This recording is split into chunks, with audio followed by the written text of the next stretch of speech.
here in Boston with Josefin Wikström. Mm-hmm. Yes, I got it. It's a Trauma Research Foundation conference organized by Bessel van der Kolk and his team. And I'm really happy to have you here with us and talk about the incredible job you're doing, the mission you've had, bringing something special in a special place. So could you talk about Yes, of course. I think that's a way of introducing. No, I've been working with bringing trauma-informed yoga into prisons for the past 19 years. And I'm working as the European Director of Programs for Prisonyogaproject, which is the largest non-profit organization in the world working with these kind of methods to supply, rehabilitation inside prisons, but also correctional facilities like forensic psychiatry, juvenile justice, and other kind of confined environments like psychiatric units and so on. Yeah. So how did you get to that project? What's a very long it's a very long story, but I've been practicing yoga myself for the past 32 years or something, and I always felt that these practices were so beneficial for myself, my own mental health, but I felt that they belonged in environments where yoga cannot reach, because it's pretty much a privilege on the outside.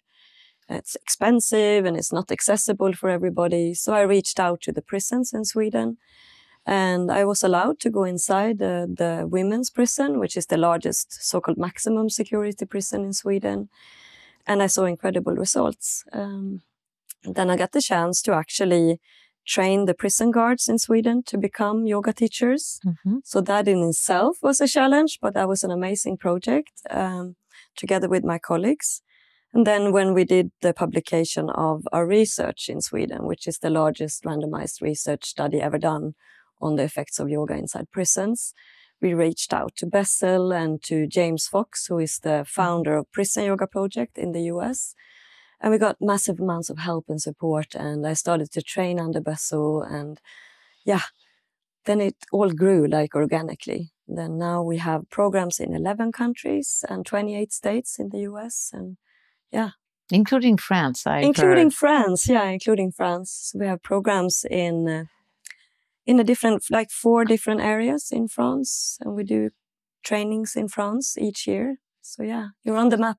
So the idea is to train yoga teachers. Mm-hmm. So trauma-informed yoga. Yeah. And to bring that in, and they go into prison. So we have, okay. Yeah. So what is specific? What have you found that distinguish the yoga in trauma-informed yoga and trauma-informed yoga for prisoners? So that's a very good question, because it's such a unique environment. So I also work with yoga to support trauma treatments on the outside, but here you have a confined environment that's very unique. It's like a society on its own. You also have different, hierarchies within, also between the men and the women inside the prison. And then you have trauma confined, right? So trauma is a stress response, survival response, but here you're not able to move away from the danger. So it's like a lack of predictability, safety, and control. So here we need to work differently with the yoga on the inside. So hence we created our own kind of programs and trainings for preparing yoga teachers and staff to work with the body in this way. And we see amazing results. In only 10 weeks, we have significant results on mental health and impulse control, even character maturity, and decrease antisocial behaviors, which is a massive thing inside prisons. So it's very promising, and it's super exciting where we are right now. Yeah. And you say it's a 10-week program? So it's like a longer program if you're incarcerated. If you go to these yoga programs, normally you can access it as long as you are incarcerated, if you choose to, depending on where you are. But our research showed that 10 weeks with yoga 90 minutes, 1 day a week, gave all of these results, which is, it shows that it's more than a so-called like leisure activity that many people in society think it is. It's more like a rehabilitative program, And how do people why do they come to yoga class? In the beginning, it was pretty hard. When I started, I came with my yoga mat, and I also work with men, with all the pre-assumptions, I cannot touch my toes. Yoga is only for women. And so in the beginning, I had like 5 people in my program, and now I have 230 men each week practicing yoga because the rumor is out there. I feel better. I can sleep better. I have less anxiety. I feel better in my body in general. And you see also all of these trauma symptoms that actually are being reduced. So the word is out there. It's like spread by mouth. So, yeah. And who is financing that? Because I suppose costs some money. It costs. So hence it's very good for us to be at conferences like this, to connect with, people who could support our programs. In Sweden, we actually have a state-funded program. Okay. It's the only one in the world that's actually provide yoga via trained staff.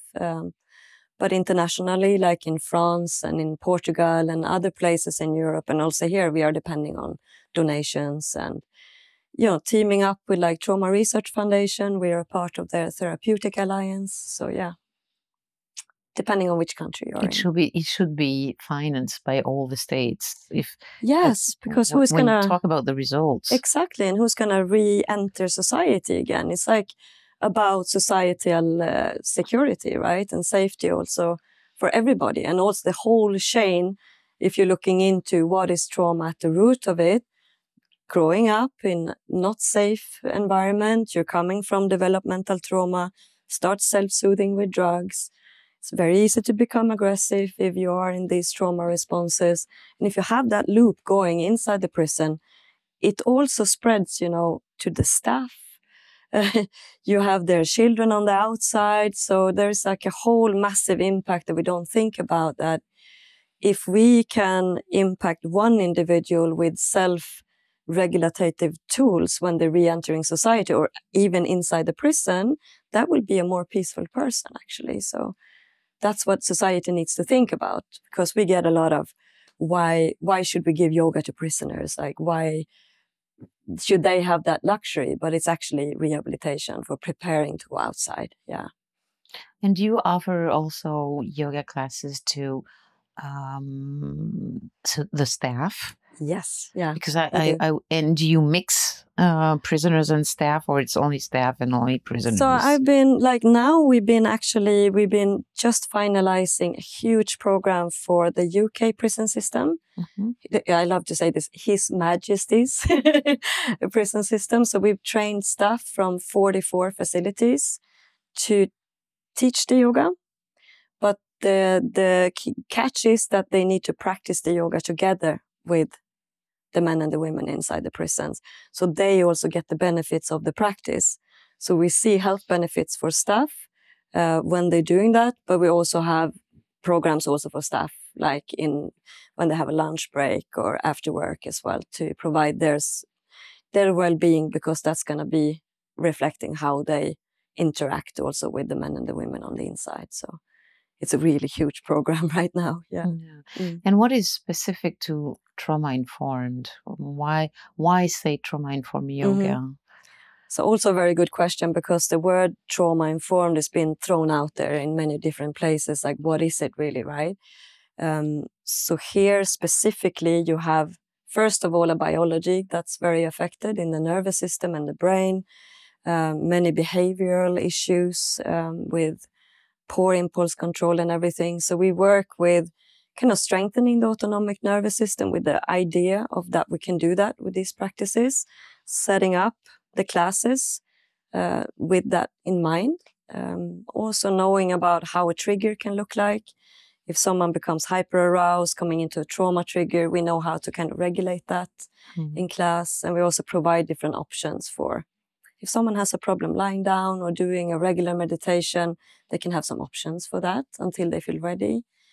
So there's quite a lot of layers when you work with trauma-informed yoga. Also the instruction, like at points being a little bit invitational for them to feel that they have their own agency and choice. And bringing them back into their bodies in a safe way and providing them with tools to handle, traumatic stress. And in a different way from a yoga studio, kind of vinyasa flow yoga. And what are the main, maybe, blocks or, like, why is it difficult to go in more prisons, except that maybe you don't have the people, the trainers, but also how are the reactions of the prison directors, and why it doesn't spread out more? Yeah, I mean, it is growing. We are really growing. We now, from 20 years ago, when I started to do this work, or 19 years ago, we were knocking on the doors, but now we have prison system and actually governments reaching out for us. We've been giving speeches in the British House of Lords.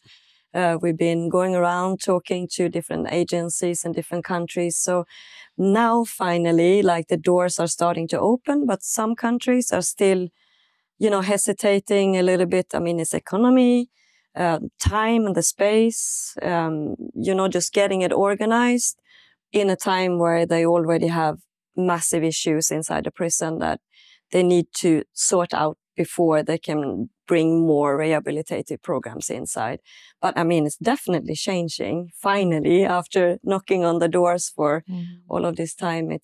And thanks to Bessel, he's been promoting our work I've been at this conference for the past 6 years, being able to spread the words about these programs and everything. So it's kind of collaborative of research, also getting more and more acknowledged internationally. Now it's opening, but it's still obstacles like economics and just organization. Yeah. And so you're talking about research. What are the main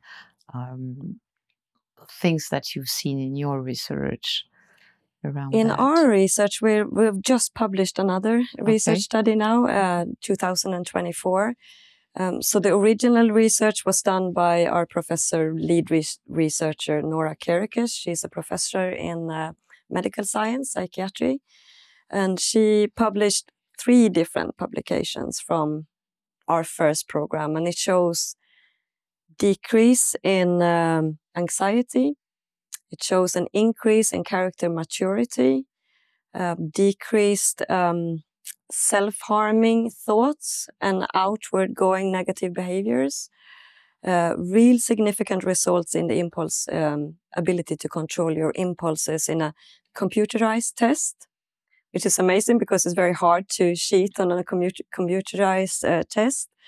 And that shows as well, changes in the brain that has to do with control, executive control. Increased, I have to remember everything, but it was also increased concentration abilities, less depression, and more, improved well-being generally, and less perceived somatic pain. That was the original research. So that's 3 publications. Then the latest publication has been done within the forensic psychiatry. There we have severe PTSD, schizophrenia, and psychosis. Likewise there, we saw also an increase in character maturity, self-directedness, which is agency. Where am I going with my life? Less internalization, like negative thoughts about myself. And, to start to remember what was the last one, paranoid ideations, which is huge. So less paranoid thoughts. And if you are psychotic, and that's huge as well. So it's very beautiful results. And that's also 10 weeks. But then yoga 2 times a week. Yeah. So that's really a question of mental health in prisons. Yeah. And it really brings a lot. Yeah. And decreased pain. Pain. Yeah. Wow.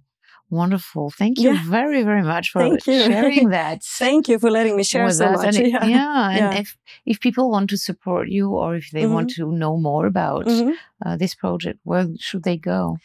We have a website called prisonyoga.org, and there you can find our everything. We have trainings and books. We send out books with trauma-informed yoga for free to prisoners internationally, and we have our founder, James Fox, who started this program. He sent out 40,000 books for free. So there you can find books, you can find more information about trauma and yoga and who we are. Yeah. Great.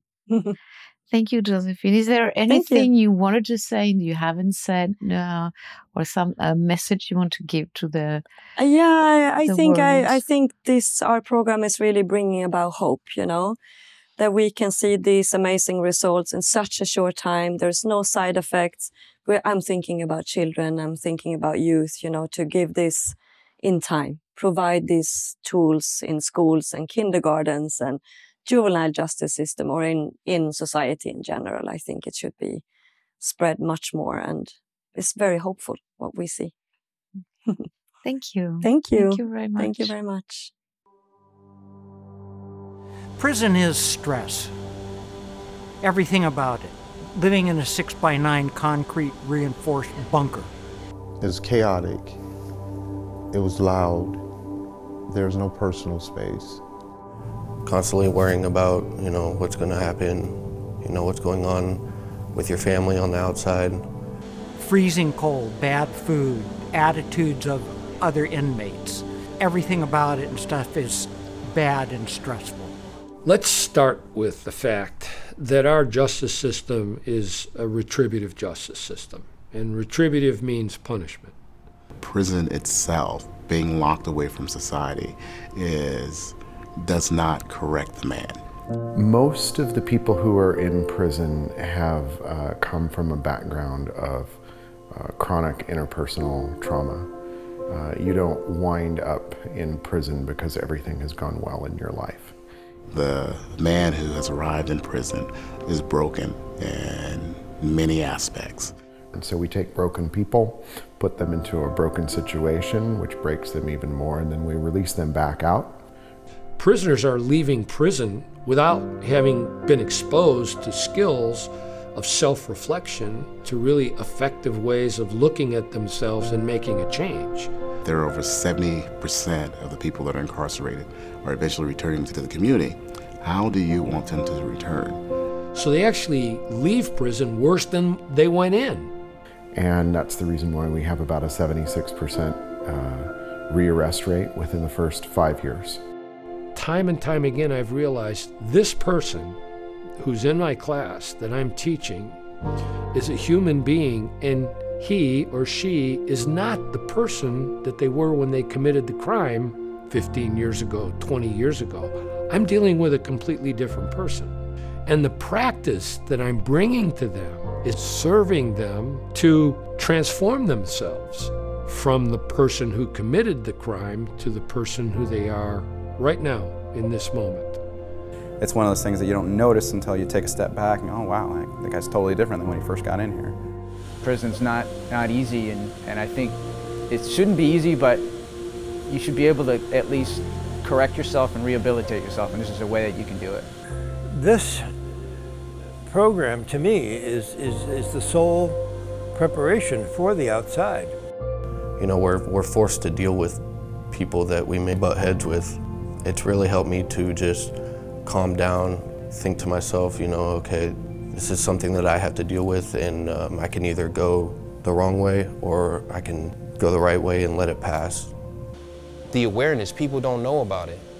I felt if people knew about it more, that it would give people opportunities to overcome. It'd really change a lot, because now I share with someone. When I see someone stressing out, I say, hey, let's breathe. Let's do a namaste right now, and let's be aware of our surroundings and calm down for a second. It is apparent to me by how quickly that these men are willing to go there and be vulnerable, not only with me, but with each other. Connect with each other, like encouraging each other, like, you're doing great, man. Like, that sort of thing happened so quickly. Yeah, I leave here and it's not as peaceful as it is in here, and there's a lot of things going on the yard, but when I come here and I find that sense, it just reassures me that there is peace within oneself, and I could go out there with all that drama and still be at peace if I practice and meditate on it, There have been days when I walk out of a yoga class where I'm reaching for my car keys and trying to remember where I parked my car, okay, because I forget that I'm in prison. We call each other the yogis inside of our unit. We totally have like a little crew. We're like one team, like it's not even just each of us, it's one person, like when we're actually in here. And I see the change in all of us because of it. We're way more patient, understanding. It's just, it's life-changing. I noticed like a difference in myself after I've done the yoga. There's a complete difference in my mindset and I feel like at ease. Whenever I come in contact with a situation that could go negative, I totally regress back to yoga. I was going through a stressful time with my daughter and the situation that I'm going through. I remembered the techniques that we use in here, like breathing in and out and like just taking yourself to a different place, you know, in your mind, and like it really helped me. You know what I mean? It unites you. I can't even explain how much it means to me. I'm a yoga girl now. Hey, come on, Nate. Hold on. I think what you see in some of the men here at San Quentin goes against what your own internal prejudice is, what the media has fed you, what you may have encountered historically about what people in prison are like or what they are about. Doing yoga allows me to be self-aware, moment to moment, during my journey in prison. It's allowed me to be more open with people, and I think that being less judgmental of others. I feel every time I leave the yoga practice, I feel calm, I feel serene. I have it, you know, a few hours after yoga, but then it's back to normal stress in San Quentin. And no matter how I'm feeling when I'm coming in, whether it be mad, confused, happy, I always leave feeling more like I'm blessed, loving, kind, and more compassionate towards others. I'm more conscious of my breath and when I'm triggered. It's reconnecting me with my true self, with my authentic self, and I feel like I'm going back home to the real David, not the one that has to survive in a prison environment, but the real me.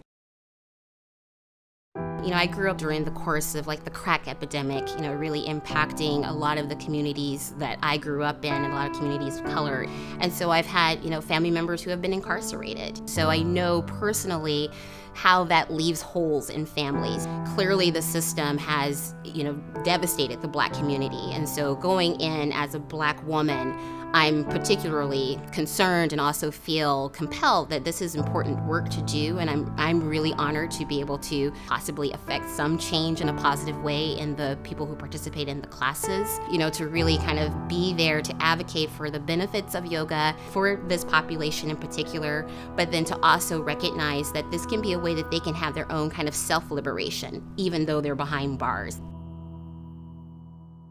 The idea with rehabilitative programs is to help inmates get introspective, you know, look at their past, look at their experiences. So yoga really does provide that. And what that practice did for me, it helped ground me into what's going on, and it ground me into appreciation and gratitude, something that I've been really regretful for many years in my life. And it wasn't until that practice that really brought me home. There was a gentleman who was painting it, and I found myself being judging and being overcritical, and I'm like, well, why am I doing this? And I was like, well, I gotta focus on his light. And yoga's actually helped me be more flexible, open up the way that I look at others. I think that and I know that there are men who I deal with every day who are different than the men that they were when they arrived in prison. Watching them every day, communicating with them and connecting with them, both on a professional level, on a personal level, and watching them really grow something has been so powerful, and I'm happy to be a part of that. I don't know exactly, but I could imagine sitting in a cell for 24, 48 hours without the door opening is probably not a fun thing, especially when you put 2 or 3 guys in there. Their ability to use any of the meditative practices they've done here has really helped them kind of calm their tensions. So things that used to just kick off right away, now they're kind of, okay, well, we're a step or 2 away from that. It's been the single most turnaround 180 program in my mind that I've seen guys just go through, and it's like, whoa, like That's pretty impressive that, you know, there's a guy that's 50 years old, done over 10 years of state prison, committed to, you know, a criminal lifestyle, and now he's worried about coming in here and he's taking positive ownership of what he's doing. And men that are more mindful, more aware, less angry, more physically fit, costs us less. The benefit for the inmates as well as for the institution, it's been very positive. Incorporating yoga within correctional settings has a positive effect on both the individual participants as well as every other individual that is touched by that one person. You know, I just would wish that more people saw it as intensively as I get to see it every day. I know that there's just a, hey, yeah, we do yoga, and there's not a lot of guys that understand how in-depth it is and what it's actually achieving. I can tell you that staff now are aware of the program. They've seen the results. Officers in the housing unit, they see the difference in the behavior of men who have been involved in the yoga. I think what we have here and what you experience from the guys who are in the yoga program are guys who grow beyond what led them to prison. You know, if there's any way to get that message out, I think that would be a lot easier for my coworkers to get behind and really be supportive of and seeing what it's really positively doing. I think if everyone had a James Fox in their life, I think there'd be a lot less stressed out people, a lot less depressed people, and I go as far as to say a lot less violent people.